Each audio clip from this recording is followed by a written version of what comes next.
Good morning दोस्तों।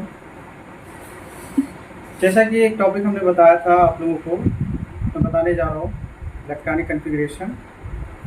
इसमें आपको ये समझना है कि कैसे इलेक्ट्रॉन भरे जाते हैं, इसके बारे में हम बात करेंगे।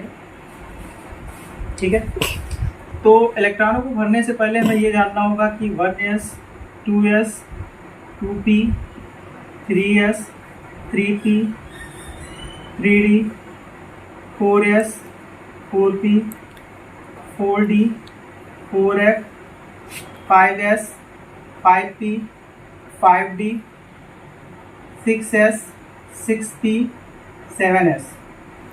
देखिए बच्चों, सबसे पहले इसमें इम्पोर्टेंट ये चीज़ है, आपको ये ध्यान रखना है कि किस प्रकार से इसमें इलेक्ट्रॉन भरे जाएंगे, उसको हमें ध्यान रखना है।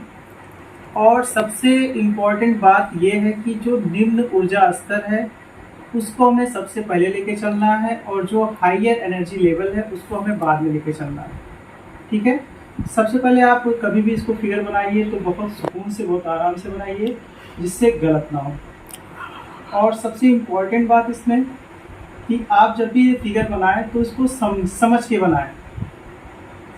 ठीक है, यहाँ आप देख रहे हैं कि 1s के बाद 2s आ रहा है, 2s के बाद 2p आ रहा है, 2p के बाद 3s आ रहा है, फिर 3p, फिर 4s, फिर उसके बाद 3d 4p 5s, और इस प्रकार से क्रम आगे बढ़ता रहता है। आपको बस ये ध्यान रखना है, हम कहाँ कंफ्यूज हो जाते हैं, इलेक्ट्रॉनों को लेकर कंफ्यूज हो जाते हैं। ये जो नियम है ये आपबाउ ने दिया था, इसलिए इसको आपबाउ प्रिंसिपल कहते हैं। ठीक है, और सबसे इम्पोर्टेंट चीज़ जो S है, S में हमेशा हमें 1 से 2 इलेक्ट्रॉन भरने हैं। अगर 2 कंप्लीट हो जा रहे हैं इसमें तो हमें आगे चले जाना है, आगे वाले कक्षे में P में चले जाना है फिर, और P में हमारा 1 से अधिकतम हम 6 इलेक्ट्रॉन भर सकते हैं। अगर हम D की बात करें तो D में 1 से 10 इलेक्ट्रॉन भर सकते हैं, और F की बात करें तो F में 1 से 14 इलेक्ट्रॉन भर सकते हैं। अब हमें कंफ्यूजन कहाँ होती है, हम ये परेशान हो जाते हैं कि 1s में जब हम स्टार्ट करते हैं भरना, जैसे हमने हाइड्रोजन का भरा, तो हाइड्रोजन का हमारा यानी 1 इलेक्ट्रॉन है इसमें, तो हम लिखते हैं 1s1।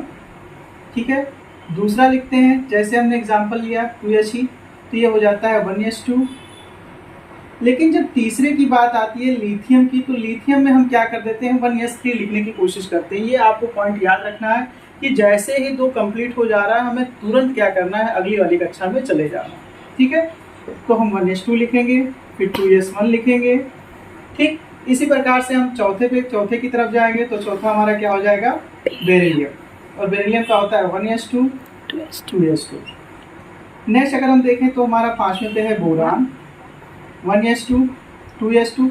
अब फिर वही कंफ्यूजन हो जाती है, यहाँ पर बच्चे क्या करते हैं 2s3 लिख देते हैं। आपको 2s3 नहीं लिखना है, 2s2। उसके बाद आपका 2s कंप्लीट हो गया। S में हमने बताया था 1 से 2 तक इलेक्ट्रॉन भरने हैं, और फिर उसके बाद हमें नेक्स्ट कक्षा में चले जाना है। ठीक है, तो हमारा फिर हो जाएगा 2p1। उसके बाद कार्बन है, कार्बन में हम लिखेंगे 1s2 2s2 2p2। ऐसे करके आपको नाइट्रोजन, ऑक्सीजन, फ्लोरीन, नियान, हम 10 तक इसको लिख सकते हैं। ठीक है, और 10 पे होगा क्या, सीरीज में सारी चीज़ें सेम रहेंगी, बस क्या है आपको यहाँ 2p3 कर देना है, ये सेम रहेगा। फिर आपको 2p4 कर देना है, उसके बाद ये सेम रहेगा 1s2 2s2 2p5 कर देना है, और फिर लास्ट में यहाँ कर देना है 1s2 2s2 2p6। ठीक है, ये तो हुआ हमारा इलेक्ट्रॉनिक कॉन्फ़िगरेशन कैसे निकाला जाता है, जिसको हम इलेक्ट्रॉनिक विन्यास कहते हैं। अब आपको इसमें ध्यान क्या रखना है, कभी भी D में हम 4 और D में 9 नहीं लिखेंगे। इलेक्ट्रॉनिक कॉन्फ़िगरेशन करते समय हमें ये ध्यान रखना है कि D4 और D9 नहीं लिखना है। ठीक है, उसके लिए हम करेंगे क्या, अगर D4 आ जा रहा है तो हमें D5 कर देना है, और पिछले वाले से 1 इलेक्ट्रॉन ले लेना है। जैसे 4s2 था तो हम 4s1 कर देंगे।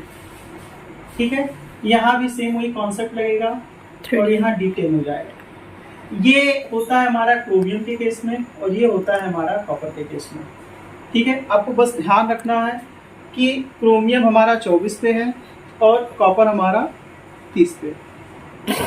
ठीक है, अगर आपको ये जानकारी अच्छी लगी हो, आप चूँकि 11 से रिलेटेड बच्चे हैं तो मैं ज़्यादा इसके बारे में डिस्कस नहीं करना चाहूँगा। बस मैं यही चाहूँगा कि आपको ये समझ में आ गया हो, और अगर समझ में आ गया हो तो आप इसके आगे भी आराम से कर सकते हो।